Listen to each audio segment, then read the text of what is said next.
O pastor bolsonarista André Valadão foi descoberto, as máscaras caíram, porque ele fez um discurso muito enraivecido e execrável para perseguir uma determinada minoria. Minoria essa que o próprio Valadão aparentemente faz parte, mostrando um ressentimento porque ele não pode sair do armário como os integrantes dessa minoria. Vários casos de Valadão com outros homens começaram a pipocar nesses últimos dias. E isso tudo é relevante porque a igreja do André Valadão, que é a Igreja Batista da Lagoinha, é a igreja do bolsonarismo, que propaga um cristianismo do ódio, baseado no ressentimento que alimenta também o bolsonarismo. Você conhece alguma história do André Valadão? Se você conhecer mais alguma, coloque nos comentários. Você acha que essa crise na imagem do André Valadão, agora possivelmente descoberto, afetará o bolsonarismo? Quero muito saber a sua opinião. Deixe seu like se você gostou do Valadão ser exposto e se inscreva no canal. Recentemente, o André Valadão,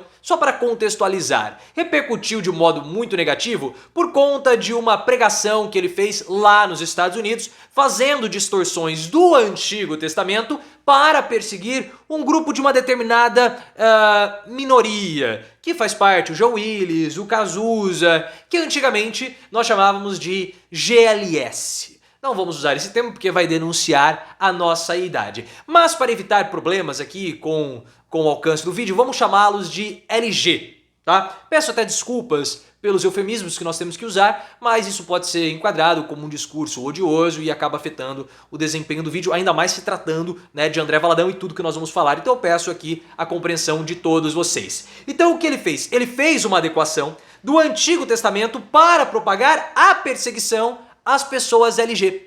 Porque o próprio Valadão tem burburinhos muito antigos que ele tem uma vida dupla, que homem, macho mesmo, ele não é. E por isso que ele teria esse ressentimento propagado na Lagoinha. Ressentimento que se adequa muito ao bolsonarismo. Só que logo depois daquela fala do André Valadão, começaram a pipocar alguns vídeos e histórias reforçando aquilo que já era basicamente consenso na boca miúda. Circulou um vídeo da esposa do Valadão, com quem ele é casado e tem 3 filhos desde 2001, a Cassiane Valadão. A Cassi Valadão falou nesse vídeo que o casamento dela com o Valadão foi arranjado pelo sogro, o pai do Valadão, que foi uma das pessoas mais importantes da Igreja Batista da Lagoinha, a igreja bolsonarista poderosíssima. E aí houve toda a distorção, eles se manifestaram, desmentiram que o casamento seria arranjado. Mas a história é muito estranha, porque há uma certa insistência por parte do pai do André Valadão para que ele ficasse com a Cassiane. Uma moça muito bonita, na verdade, que a Cassiane ficasse com ele. Porque ela recebeu um livro do pai do Valadão, o Márcio Valadão, quando o André estava nos Estados Unidos. E esse livro tinha várias fotos do André. E o primeiro encontro dos dois foi arranjado pelo Márcio, pelo sogro da Cassiane, pelo pai do André. Muito esquisito essa forçação de barra. Suspeita.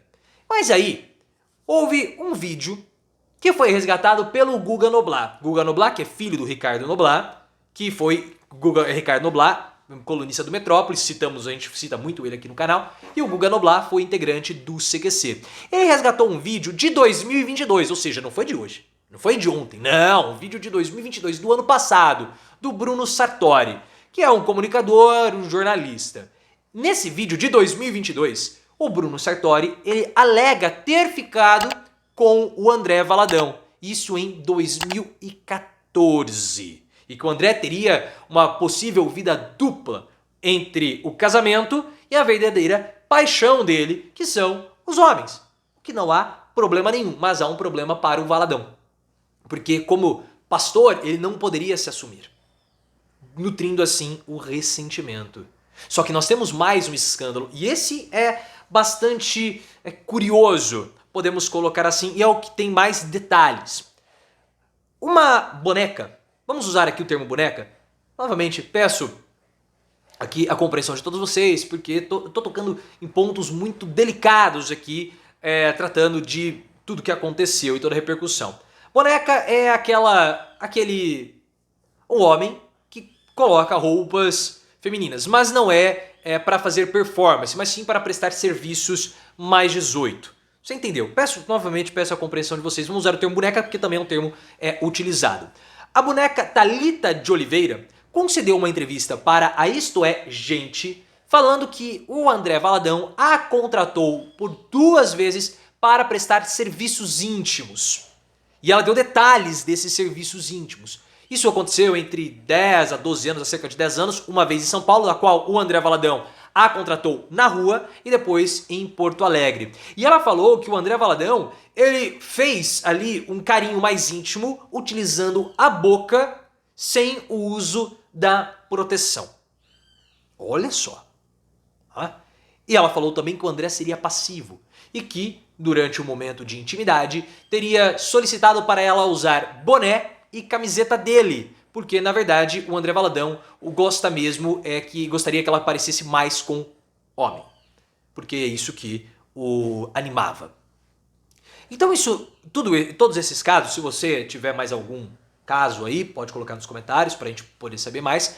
Tudo isso mostra e explica as frustrações do André Valadão de ter que negar aquilo que ele realmente é, mantendo um suposto casamento de fachada, e por isso que há explicação para toda essa propagação do cristianismo do ódio que ele, Valadão, e a Igreja Batista da Lagoinha propagam. Um cristianismo cruzadista e inquisitório contra determinados tipos de pessoas, contra determinados grupos.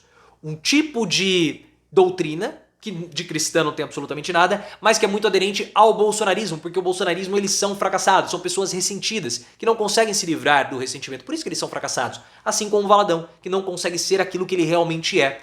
Então, o discurso religioso do Valadão, ele acaba conseguindo, como eu posso dizer, dar uma permissão religiosa para determinados tipos de comportamento que são condenáveis na sociedade.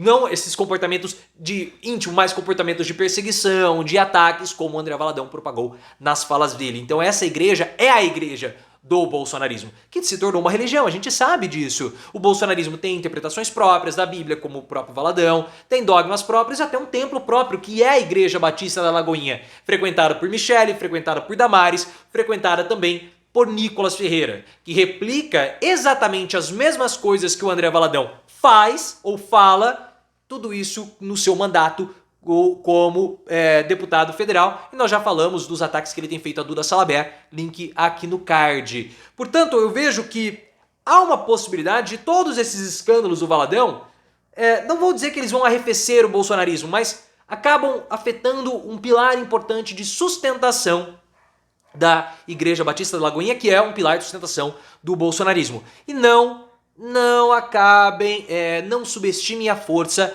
desse templo, dessa organização. A Igreja Batista da Lagoinha é uma igreja que surgiu em Minas Gerais e ganhou muita força no mercado gospel de música. Um mercado poderosíssimo que só deve ficar atrás do sertanejo, talvez, aqui no Brasil. Sertanejo que é bolsonarista. E a família e o grupo do Valadão comandam aí, deve aí comandar uns 80% do segmento gospel. Se você somar todos esses grupos, todas essas pessoas, né, esse grupo do Valadão, eles têm mais de 50 milhões de seguidores nas redes sociais. Então eles têm uma força muito grande de mobilização e de doutrinação. Além disso, além da igreja, eles têm 2 emissoras de rádio, uma em Brasília e uma emissora de televisão. Não vamos subestimar o poder de comunicação, doutrinação e o poder político dessas pessoas, principalmente por ser uma igreja bolsonarista. Então nós vamos continuar fazendo a cobertura desse caso nos mínimos detalhes, porque eles são muito nocivos e perigosos para a nossa sociedade.